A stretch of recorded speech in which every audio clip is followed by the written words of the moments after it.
어제 지상파 3사 여론조사 결과 서울시장 가상대결에서 야권이 승리하는 것으로 나타났습니다.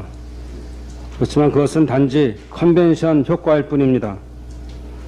서울시장 선거 관련 근 일주일간 언론에 온통 단일화 얘기만 나오는데 그 정도 결과가 안 나오면 오히려 더 이상한 것입니다. 그러나 단일화라는 정치쇼는 신기루 같아서 실체가 없는 허상입니다.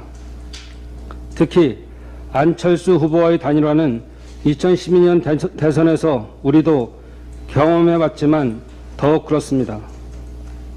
선거에서 표는 정치쇼가 아닌 인물, 비전, 명분, 신념에 따라 움직입니다. 인물면에서 서울시장 선거는 박영선 후보가 이길 수밖에 없습니다.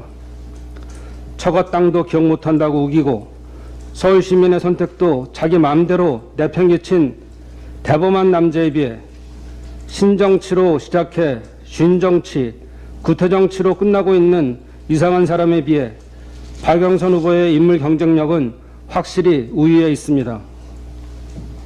비전을 보면 오세훈, 안철수가 서로 양보 경쟁을 하면서 단일화 정치쇼를 만들어가고 있을 때 박영선 후보는 구별 맞춤 공약을 발표하면서 서울 지역을 열심히 다녔습니다.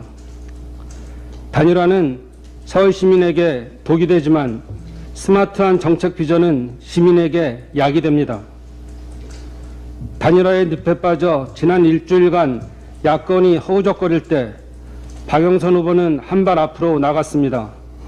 박영선 후보의 스마트한 정책 비전은 단일화 쇼가 끝나면 빛을 발할 것입니다.